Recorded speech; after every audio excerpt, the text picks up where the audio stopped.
Hey everyone, welcome back to Spot On with Link Lauren, a show where I'm going to break down the calamities of Hollywood, the circus of Washington, D.C., and everything in between. If this is your first time tuning in, welcome to the show. We have a lot to cover today. We're going to talk about Serena Williams' viral cotton-picking video. We have to talk about this war brewing between actress Emma Watson and author J.K. Rowling. Eric Adams has dropped out of the mayoral race in New York City. We also have to talk about Kamala Harris and her failed tour that she just won't stop doing. So without further ado, let's dive right in.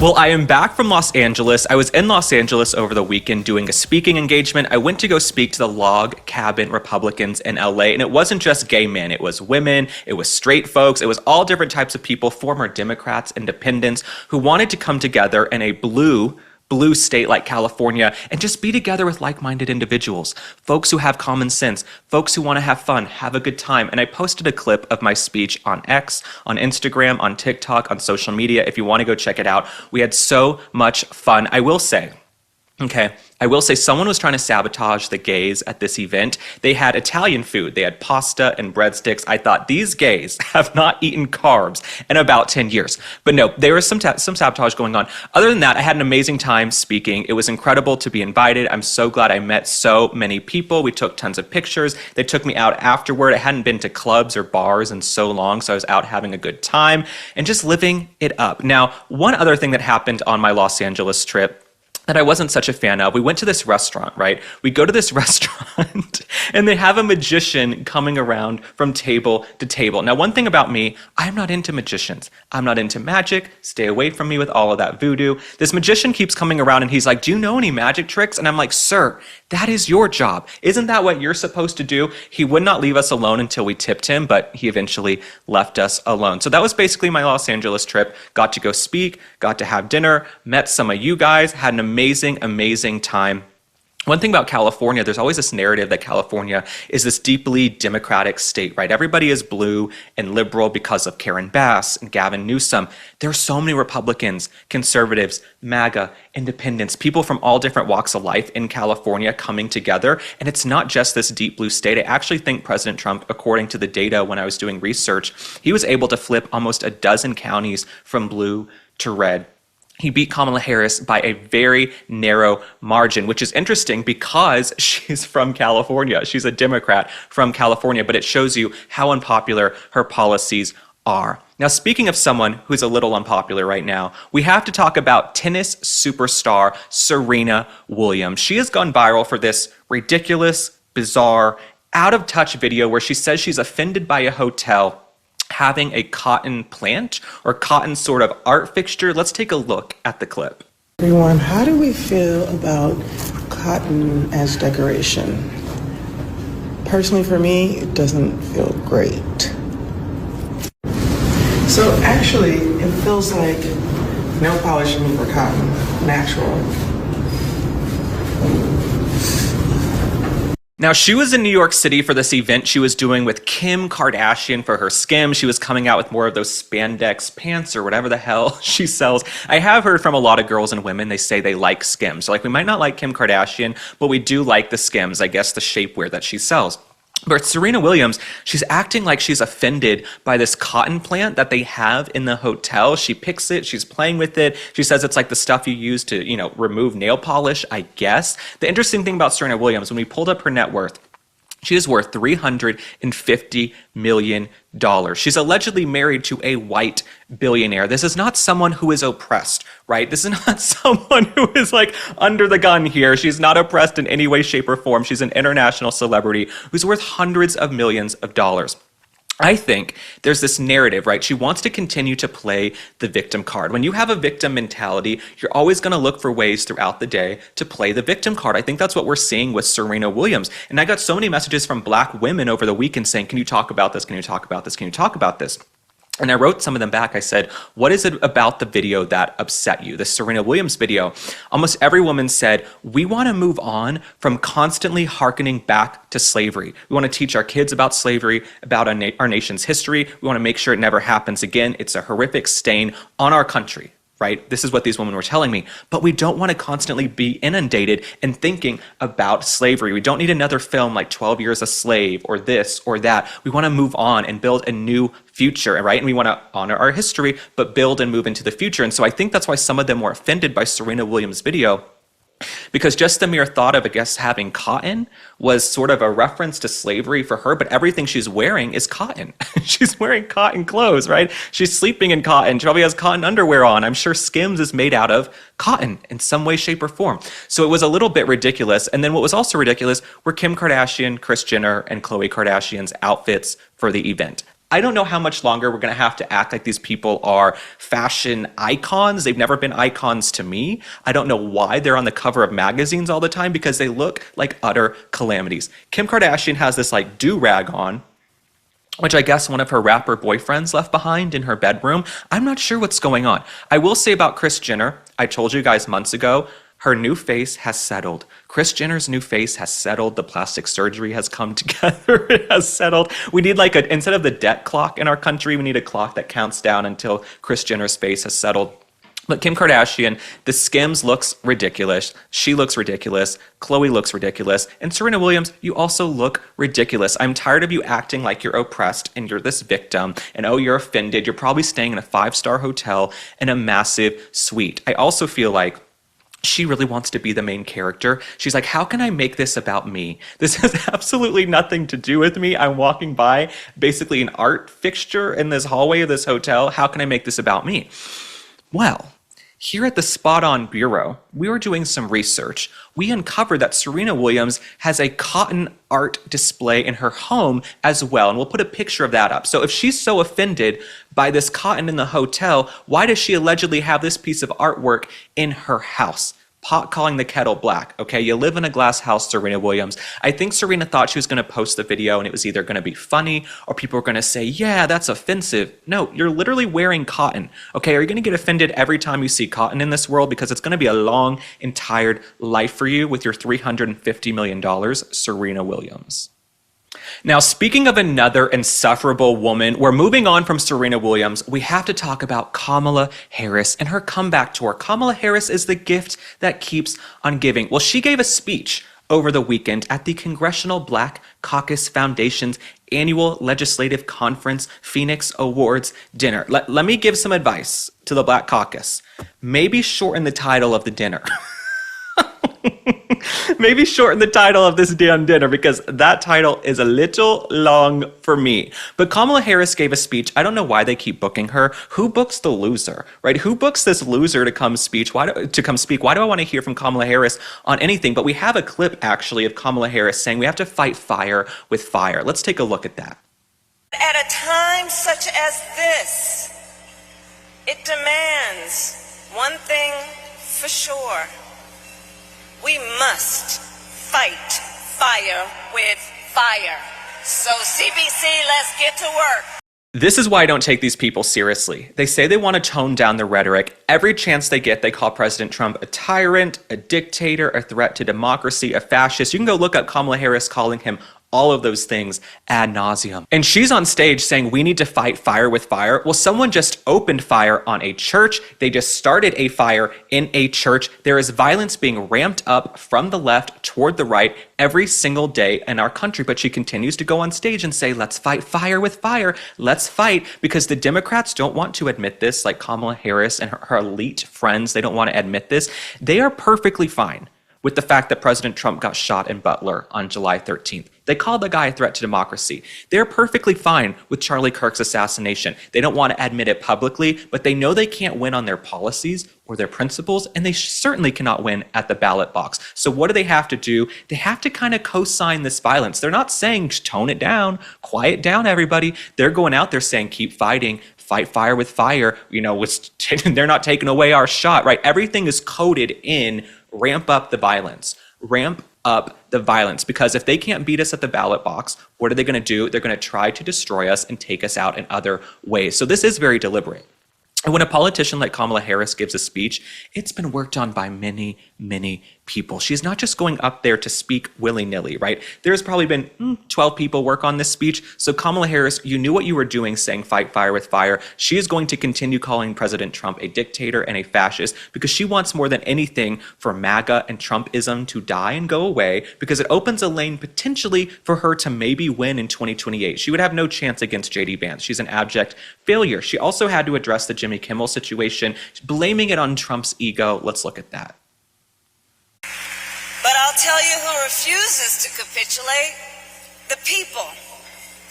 When a president with a fragile ego couldn't take a joke and brought down the weight of the federal government to silence the voice of a citizen, folks spoke with their pocketbooks this week, and Jimmy Kimmel is now back on the air. The fact that they're acting like Jimmy Kimmel is some civil rights icon still cracks me up. Okay, Jimmy Kimmel's show is terrible. He's not funny. His ratings aren't great. He was offensive. He was put on pause for 72 hours and he's back on the air. Okay, if President Trump was some tyrant, fascist dictator like they purport him to be, don't you think they would have shut down the whole network?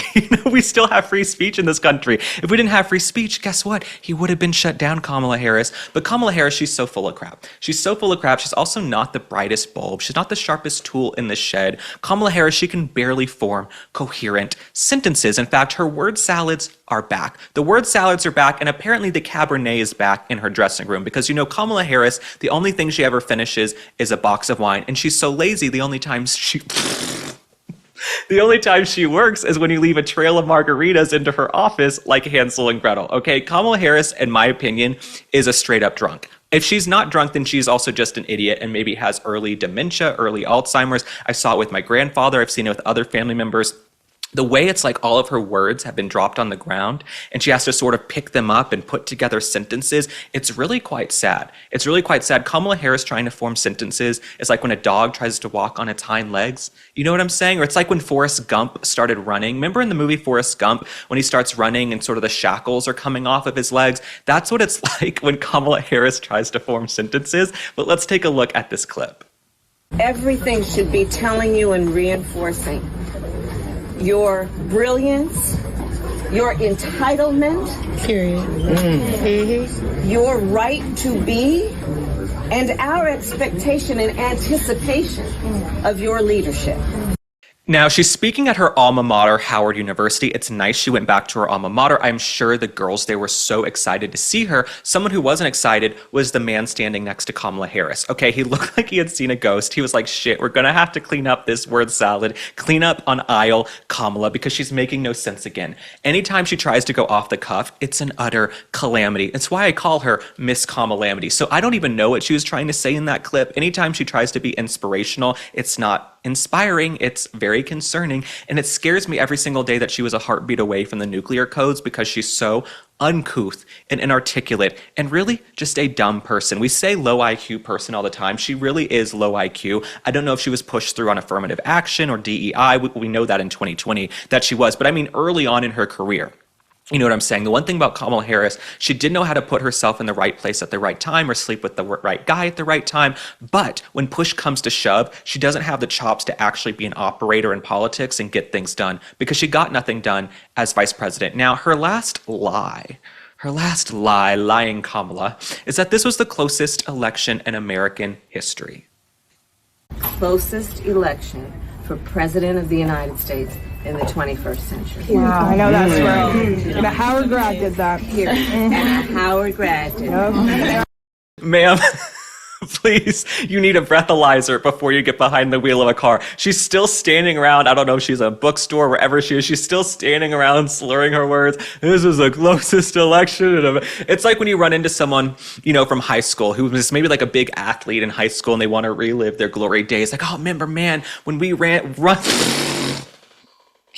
remember when we won the championship, man, back in 1985? That was the shit. That's like Kamala Harris. Okay, Kamala Harris wants to relive these glory days of her 107-day campaign, but she lost. I've never seen the loser so happy to go out and talk to people. I've never seen the loser so excited. It's like it hasn't set in yet that she lost the popular vote, the House, the Senate, the Electoral College, every single swing state, right? This was not the closest election in American history at all. In fact, it was really not good for her. She got her ass handed to her and was sent packing back to California. In fact, Joe Biden doesn't seem to want anything to do with her. But I think she thinks she can just go out there and lie because the liberal media is not going to press her. Her elite friends aren't going to press her. And she thinks if she just lies that she can coast a little bit into 2028. But no, I wouldn't be taking Kamala Harris seriously at all. She seems like she's trying to just live in the past, like she's this big civil rights icon leader who opened doors for women and women of color. I'm hard-pressed to find many women of color who look up to Kamala Harris, to be honest with you. It's actually embarrassing to me that she has such a stage. She has such a stage. She has cameras on her all day long. She was vice president and she squandered it. She did nothing, right? She's done absolutely nothing, like Oprah. Oprah, as soon as she left her show, what has she done successfully since she ended her show in 2011? Has she done anything well? No, she has not. But these folks continue to paint themselves as icons. Well, the generations are going to move on. Oprah's not an icon to young kids. Kamala Harris, in a few years, the kids who are turning 18 now aren't going to really know who she is. You know what I'm saying? So she's not an icon in any way, shape, or form. But Kamala Harris, continue with your word salads, continue with your book tour, because they're very entertaining. Well, my friends, I'm back telling you about Vandy Crisps. You guys know me, I'm not going to do any other potato chips because I don't want to feel guilty when I'm snacking. I've also converted so many of my friends over to Vandy. We talk about it all the time. They're like, Link, I might not watch every episode of your show, but I have ordered those Vandy Crisps. Let me tell you about them. So Vandy Crisps has just 3 ingredients: heirloom potatoes, sea salt, and 100% grass-fed beef tallow, no seed oils. That tallow is loaded with nutrients for your skin, brain, and hormones, and it makes these chips taste unreal. The tallow means you're satisfied without overeating, which makes it the perfect snack. You need to give Vandy a try, so go to vandycrisps.com/link and use code LINK for 25% off your first order. That's vandycrisps.com/link and code LINK for 25% off your first order. And if you don't feel like ordering online, that's fine. Vandy is now available nationwide at your local Sprouts supermarket. So stop by and pick up a bag before they're gone. The next thing we have to discuss is that the magic has been lost between actress Emma Watson and Harry Potter author J.K. Rowling. Now, for years, Daniel Radcliffe, who played Harry Potter, Emma Watson, who played Hermione, they have made comments about J.K. Rowling because J.K. Rowling believes there are 2 genders, right? Call her controversial. She thinks there are 2 genders and that there shouldn't be men and women's sports. These things aren't controversial. In fact, they're widely accepted by 80% of all Americans here in the United States, probably much more, right? But at least 80% agree with J.K. Rowling. Now, for years, Daniel Radcliffe and Emma Watson have taken shots at J.K. Rowling. I guess they thought because she wrote this book, Harry Potter, with magic and goblins and flying cars, that she would also believe the fantasies that there are 1,000 different genders and pronouns. That was not the case. Okay, we can have flying cars and people on broomsticks and Wingardium Leviosa and all of these spells and witchcraft, but we're still going to have 2 genders. You know what I'm saying? We're still going to have 2 genders in J.K. Rowling's eyes. But Emma Watson, she couches herself as this real intellectual. She says she's not religious. She's like some type of spiritual being and all of this stuff. And she thinks she's just really smart. She does not have her finger on the pulse of where the average working class American is here in this country. She doesn't understand it because she's been a millionaire since she was a teenager. She has been a famous actress her entire life. Well, she was on Jay Shetty's podcast and she was asked about J.K. Rowling, and you could see her kind of roll back some of her criticisms of J.K. Rowling, and this clip has gone totally viral. Let's take a look and then discuss. And this is where this like holding of these, I just don't know what else to do other than hold these 2 seemingly incompatible things together at the same time and just hope maybe they will one day resolve or co-join themselves, and maybe accept that they never will, but that they can both still be true. And I can love her. I can know she loved me. I can be grateful to her. I can know the things that she said are true. And there can be this whole other thing. And my job feels like to just hold all of it. But the bigger thing is just what she's done will never be taken away from me. You can tell Emma Watson grew up on movie sets because she doesn't seem to be too bright. She doesn't seem too educated. She's struggling to form coherent sentences. I had no idea what she was saying. I could barely understand what Emma Watson was saying. Well, J.K. Rowling, she actually responded, okay? She did a long post responding to Emma Watson because for years, Emma Watson has been shady. Now she wants to walk it back, okay? So here's what J.K. Rowling said. I want to read you a little bit about this. I wasn't a multimillionaire at 14. I lived in poverty while writing the book that made Emma famous. I therefore understand from my own life experience what the trashing of women's rights in which Emma has so enthusiastically participated means to women and girls without her privileges, she goes on to say. The greatest irony here is that had Emma not decided in her most recent interview to declare that she loves and treasures me, a change of tack I suspect she's adopted because she's noticed full-throated condemnation of me is no longer quite as fashionable as it was, I might never have been this honest. Well, you can tell J.K. Rowling is a writer because she basically wrote a whole book, very beautiful language, very beautiful writing. But what she's basically saying is that the tides have turned. Years ago, we had all this woke nonsense where you're supposed to believe there are a million different genders and honor people's pronouns. We've had it, right? We're over the BS. We're over the tomfoolery. We're over the malarkey. I think if your kid comes in and says, I was born in the wrong body, you say, no, you weren't. What do you want for dinner? But Emma Watson, I think that's probably why she's changing her tune. She realizes, oh, the tides are shifting. The tides are shifting now, and for survival in my career, I'm going to maybe have to move it more to the middle and move it to common sense. But you can't be nasty for years and then turn it around, Emma Watson. And I think what J.K. Rowling said is basically true. She was living in poverty. She didn't have money until she wrote these Harry Potter books. She has lived that life.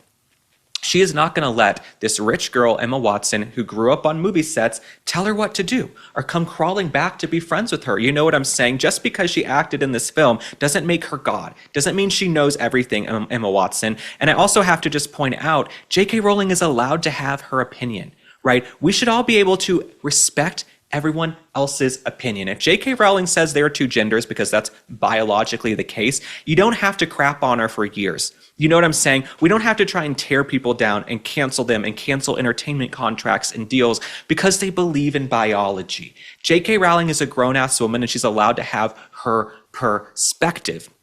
Emma Watson is a rich celebrity actress who knows nothing of what it's like to be an average, normal person working at a restaurant, being a school teacher. She has been a famous actress her whole life. She's not so famous anymore. The roles have dried up for her. She's not getting a lot of acting gigs anymore. Maybe that's why she's going on this podcast tour and trying to reinvent herself. But J.K. Rowling, I'm on J.K. Rowling's side in this, of course, 1,000%, because like J.K. Rowling, I also believe in science. There are two genders. Men have biological advantages over women when it comes to almost every single sport. I don't think you should have men in women's sports. We have women in this country fighting to get men out of women's sports. So I'm going to side with J.K. Rowling on this every single day. The last point I want to make is this. We have to move away from calling people anti-transgender because they believe there are two genders, right? If someone doesn't want to affirm your made-up new pronouns and your identity, doesn't mean they're anti-transgender. It means they're a human being with their feet planted firmly on the ground. They don't have to buy into your delusions of grandeur and whatever you want to do. Like someone I went to college with, he was changing his pronouns and his gender and his name probably from week to week. I finally said, Uncle, I've had enough. When you land on a name and a gender and how you want to identify, come back and tell me. But I've got a busy life, a very full life, a lot going on. I can't play the game with you every single day. Okay, and I'm not going to be told that I'm a bigot because I can't remember what pronoun you want to use. I don't want to do the pronoun situation anymore. So we have to move away from calling people anti-trans or anti-LGBT because they just believe in science. Okay, if you choose to believe in science the way it's been for 1,000,000 years with every other species, doesn't make you anti-transgender, but they do that to try to cancel you.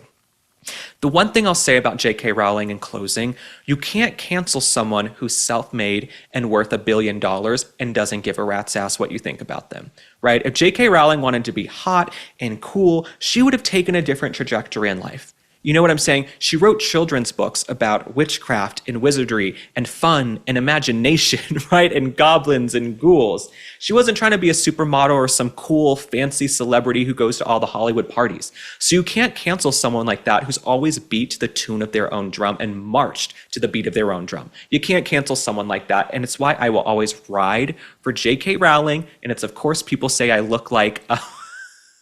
People say I look like Draco Malfoy from Harry Potter. I love the Harry Potter books. I will continue to cherish them, and I love the films, even though I don't love Emma Watson so much. Well, last but not least, we have to discuss the New York City mayoral race. Eric Adams. Eric Adams with his little earring, he dropped out over the weekend, and everybody was in a tizzy. They're like, Eric Adams has dropped out. He's a man of service. He's putting the mission before himself.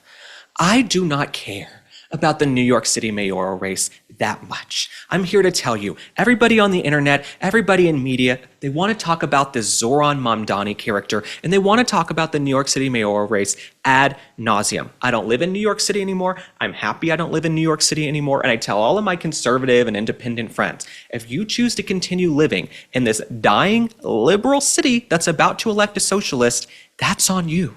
That's on you guys. Move to Florida, Texas, Arizona. Get the hell out of there. Move to Atlanta. What are you doing in New York City? But everybody keeps telling me Eric Adams dropped out and Zohran Mamdani and this and that. I don't care. I don't care. If you choose to live in that hellhole of New York City, that is on you. That is on you at this point. But New Yorkers, so many New Yorkers, think they're the center of the universe. They think the world revolves around them. There is a lot of America between Los Angeles and New York City, but that's how they look down on the rest of the country. They fly over Michigan, they fly over Oklahoma, they fly over Arizona, they fly over all these states and look down on them, and they have no idea what life is like in there for working class Americans, the forgotten men and women of this country. I'm here to tell you, New Yorkers, listen. The world does not revolve around you. The world does not revolve around your mayoral race. A majority of Americans, 99% of Americans, they don't live in New York and they don't give a shit about Zohran Mamdani. They don't care. If y'all want to elect a socialist who wants you to stand in line for government-issued loaves of bread, that is on you. You've made your bed, lie in it. And all my friends in New York, they can certainly afford to move. In fact, you'll get more bang for your buck if you move out in New York City. So I'm telling you guys, you might want to get out. But let's talk about Eric Adams leaving the race. We want to play you a clip of him announcing that he's dropping out. Let's look at that first. And yet, despite all we've achieved, I cannot continue my re-election campaign. The constant media speculation about my future and the campaign finance board's decision to withhold millions of dollars have undermined my ability to raise the funds needed for a serious campaign. I have never been a huge Eric Adams person, right? Eric Adams to me was always much more interested in going to the Met Gala, hanging out with Anna Wintour, hanging out with famous celebrities and wearing fabulous clothes, than he was actually working for the folks of New York City, the folks who pay their taxes and live in the city. He was more interested in lifestyle. He was more interested in being fabulous and cool and living that lifestyle than actually getting work done. Now, they've tried to sort of build Eric Adams into this resistance figure because they hate Mamdani so much. They're trying to do revisionist history and paint Eric Adams as this great guy who loves New York City. He didn't do that much for New York City. We all hated him when he was mayor. You know what I'm saying? And now he's a disgraced mayor. But because the bar is so low, it's in the seventh ring of hell, we're giving him the second look. Now, Adams also issued a warning to New York City in his announcement. Let's take a look at that. But I must also sound a warning. Extremism is growing in our politics. Our children are being radicalized to hate our city and our country. Political anger is turning into political violence. Too often, insidious forces use local government to advance divisive agendas with little regard for how it hurts everyday New Yorkers. Major change is welcome and necessary. But beware of those who claim the answer to destroy the very system we built together over generations. That is not change, that is chaos. I do agree with Eric Adams on this. We might not agree on everything, but we have seen extremism, political violence ramped up and ratcheted up from the left, right? From Eric Mamdani's party, right? From these folks in New York City who call Republicans fascist, dictators, tyrants, threats to democracy. Now you leave New York City, there's a ton of red. I have tons of Republican friends from New York City. They're incredible enclaves of Republicans and conservatives and independents, people who just aren't ridiculous liberals in New York City, but they're few and far between, and it's very hard to find your tribe. So I agree with Eric Adams. I agree with Eric Adams that we see this extremism on the rise, and it's a warning. It's a warning to say if you elect Mamdani, it's going to get worse, right? Mamdani is someone who won't even condemn terrorist groups or terrorist organizations because he has to capitulate to every single facet of his base. And my biggest issue with Mamdani is this. He wants to spend taxpayer dollars on gender-affirming care. He wants to spend $65 million, and you know it's going to be more. If he's saying 65 million, it's going to be more, on transgender, gender-affirming care. No taxpayer in the United States of America should have to pay for transgender anything. Okay, does it make me transphobic? Does it make me sound like a jerk? Maybe to some of you it does, but I don't want my tax dollars paying for someone to go have a transgender operation. Like Kamala Harris, who wanted us to pay for inmates to have transgender procedures, BS.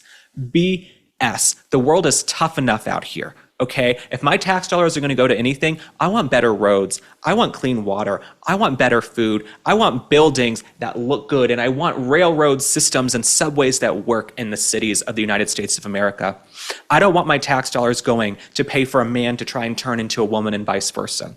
So if that makes me a jerk, that makes me an a-hole, great, leave the comments, I don't care. But the fact that Zohran Mamdani thinks this is some great policy that we're going to spend millions of dollars, people who can barely put food on the table anyway, their tax dollars are going to pay for transgender delusions?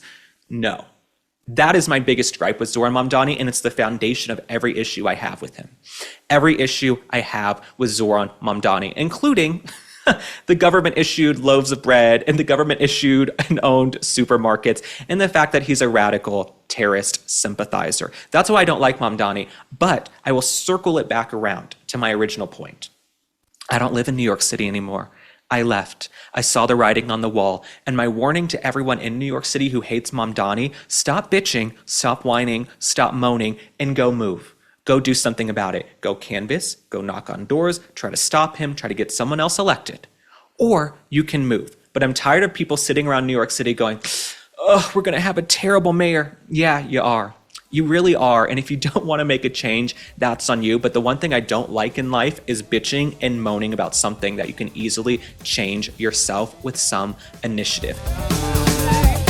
Well, I've told you guys about my favorite potato chip. Now I need to tell you about my favorite tortilla chip, and that is masa chips. I don't do Tostitos. I don't do anything else when I'm having my salsa, my guacamole, my pico de gallo, my queso, and I've also converted all of my friends over to masa as well. And let me tell you about masa. Masa chips are made with just 3 ingredients and no seed oils: organic corn, sea salt, and 100% grass-fed beef tallow. You need to give masa a try, so go to masachips.com/link and use code LINK for 25% off your first order. That's masachips.com/link, code LINK for 25% off your first order. And if you don't feel like ordering online, that's fine. Starting in October, masa will be available nationwide at your local Sprouts supermarket, so stop by and pick up a bag before they're gone. All right, my friends, thanks so much for tuning in to Spot On with Link Lauren. One thing about me, I'm going to read all of your comments. So be sure and drop a comment. Tell me what you think about Serena Williams, Emma Watson, Zohran Mamdani, Kamala Harris. I'll be reading and liking and responding to all of them. And thank you for sharing the show. Thank you for giving us 5 stars on Spotify and Apple. We really appreciate it. We will be back on Wednesday. I love you guys. I will see you on the next one. Bye.